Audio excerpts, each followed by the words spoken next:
मित्रों, नमस्कार। आज जो टॉपिक मैं लेने जा रहा हूँ आध्यात्मिक जगत से, न उसको हंसी मजाक कहा जा सकता है न गंभीर कहा जा सकता है। दोनों श्रेणियों में नहीं आता ये। इसकी श्रेणी कुछ और अलग है। अब आप भी सोच में पड़ गए होंगे कि ऐसी कौन सी श्रेणी जो गंभीर भी नहीं है, हंसी मजाक वाली भी नहीं है। ये है श्रेणी चमत्कार वाली। अब जहाँ तक चमत्कार का सवाल है, तो ईसाई जो परंपरा है, ईसाई परंपरा, वो किसी को संत मानने से तब तक मना करती है कि नहीं, ये संत नहीं, जब तक उसके जीवन के साथ कोई चमत्कार न जुड़ा हो। यानी जो दुनियादारी के नियमों से अलग कुछ हो जाए, तब तक वो नहीं कहते, मानते ही नहीं कि वो संत है। तो जैसे फॉर एग्जांपल, ईसा मसीह को भूख लगी थी और वो जा रहे थे कहीं, एक पेड़ दिखाई दिया, उस पर फल लगे थे ऊपर। अब वहाँ तक चढ़ के उसको तोड़ना और ये करना, ये बड़ी झंझट वाली बात है। तो ईसा मसीह ने उस पेड़ से कहा कि मुझे भूख लगी है, तुम फल दो। लेकिन उस पेड़ ने मना कर दिए। उस पेड़ ने मना कर दिए, मतलब नहीं दिए फल। तो ईसा मसीह ने उसे श्राप दिए।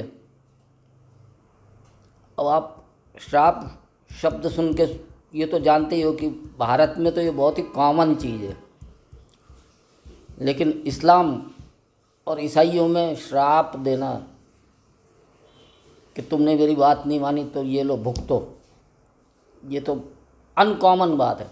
जबकि अपने यहाँ क्या बात है, ये भारत में कॉमन बात है। अपन ने दुर्वासा ऋषि जो बड़े क्रोधी स्वभाव के थे, उन्होंने कईयों को श्राप दिए और उससे क्या हुआ, इस तरह की बहुत बातें अपन ने सुन चुके हैं।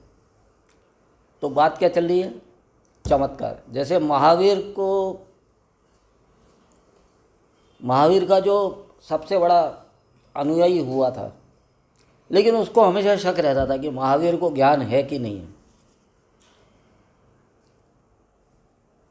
तो एक बार वो कहीं दोनों जा रहे थे, तो उसने एक पौधा देखा और महावीर से पूछा कि इस पौधे का क्या भविष्य है। तो महावीर ने थोड़ा समय लिया,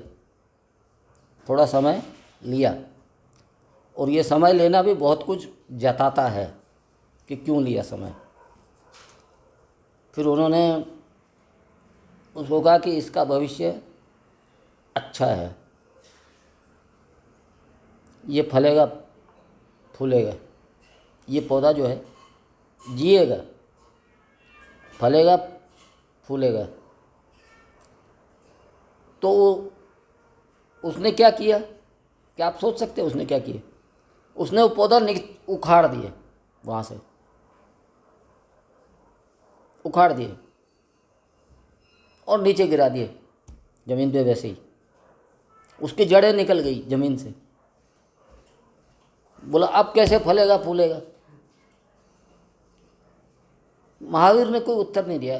फिर वो चलते गए। उसके बाद क्या हुआ कि वो लौटे कहीं से होके, काफ़ी महीने गुजर गए उसमें। अब जब वो लौटे तो उन्होंने देखा, उनके उस शिष्य ने जो उनको प्रतिवाद करता रहता था, तो देखा वो पौधा बड़ा हो गया था, अच्छा बढ़िया बड़ा हो गया था। फल फूल लग गए थे उसके ऊपर, तो वो चमत्कृत हो गया वो। उसने कहा ये कैसे हुआ? तो महावीर ने उसको बताया, पहले तो मैंने तुम्हारा मन पढ़ा कि तुम्हारे मन में ये इच्छा थी कि मैं जो बोलूँ उसका तुम विरोध करोगे। फिर मैं इस पौधे के प्राण में गया और वहाँ देखा कि इसकी क्या भविष्य है, तो मुझे पॉजिटिव नज़र आया। तो उसकी पॉजिटिविटी तुम्हारी निगेटिविटी से ज़्यादा थी। तो हुआ ये कि ये जो पौधा यहाँ, मैंने तो उसको वापस ज़मीन में नहीं गाड़ा, न तुमने गाड़ा वापस उखाड़ने के बाद, लेकिन उसके बाद बरसात हो गई, कुछ ऐसी परिस्थितियाँ मिली उसको कि वो फिर से जी उठा। अब आप चाहे इसे चमत्कार कहो चाहे मत कहो, चमत्कार की दुनिया में अगर अपन चलें तो मतलब इतना बड़ा क्षेत्र है कि कम से कम 8-10 वीडियो तो इसी में बन जाएंगे। और मैं जो बता रहा हूँ वो हकीकत है, इसमें मैं कुछ जोड़ के नहीं बता रहा हूँ। आपको अगर किसी बात पे शक है तो आप जाके ढूंढ सकते हैं। जैसे एक दो व्यक्ति थे, वो ये प्रयोग किया करते थे कि मैं तुम्हें अगर कुछ बताना चाहूँ बिना बोले और तुम भले ही दूर बैठे हो मेरे से, लेकिन मैं अगर तुमको कुछ संदेश भेजूँ तो वो संदेश तुम तक पहुँच जाए। और बिल्कुल उसने, गुरु ने जो है अपने शिष्य को बराबर बताया कि तुम ऐसा करना, ऐसा करोगे तो तुम्हें वो संदेश मिल जाएगा, तुम ऐसी स्थिति में बैठना, ऐसे भाव में बैठना, सब बता दिए। और फिर वो गुरु संदेश भेजता था और उसको मिल जाता था। फिर इसका उन्होंने एक बार साइंटिस्ट के सामने प्रयोग किए, साइंटिस्ट के सामने। तो साइंटिस्ट ने 1-2 हज़ार किलोमीटर दूर बैठाया दोनों को, 1,000 किलोमीटर दूर। तो बोले नहीं, तुम गलत बोलते हो। लेकिन फिर भी गुरु ने संदेश भेजा और शिष्य को मिला, और वो संदेश वो साइंटिस्ट बताते थे कि ये संदेश भेजना, ना कि तुम अपने मन से कुछ बोलो, ताकि ये ना हो कि तुम्हारी कुछ मिली भगत हो। ठीक है।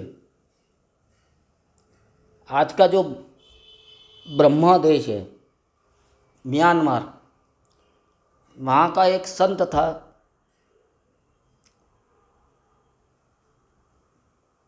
जिसने वहाँ के साइंटिस्ट को कहा कि मैं मर के दिखा सकता हूँ। साइंटिस्ट बोले, मर के दिखा सकते हो यानी क्या? बोले, मेरे दिल की धड़कनें बंद। भाई, तुम्हारा साइंस जो बोलता है कि ये चीज़ें हो जाए, नब्ज बंद हो जाए, सांस बंद हो जाए, तो तुम मर गए। तो साइंटिस्ट कैसे मना करे भाई इन दो चीज़ों से? अगर आपकी सांस रुक गई, आपके दिल की धड़कनें रुक गई, तो इसका मतलब आप मर गए। लेकिन उसने कहा कि आप थोड़ी देर रुकना, मैं वापस आऊँगा, मैं वापस आऊँगा। और उसने वो एक्चुअल में करके दिखाया उनको। और साथ में ये भी बोला कि अगर मैं मर गया, ऐसा आपने देखा कि मेरी नब्ज़ रुक गई है, सांस रुक गई है, दिल रुक गया है, तो आप मेरे को डेथ सर्टिफिकेट देना। बस एक काम करना, क्या देना? डेथ सर्टिफिकेट दे देना।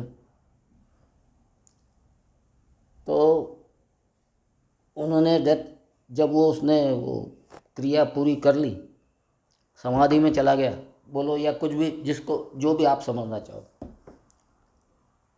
यानी जब उसकी नब्ज़ बंद हो गई और सांस भी बंद हो गई, उसके बाद उन्होंने डेथ सर्टिफिकेट बना के रख लिए कि हाँ, ये तो मर गए। क्योंकि हमने तो ऐसा कभी देखा नहीं कि कोई आदमी लौट के आ सकता है ऐसी जगह से।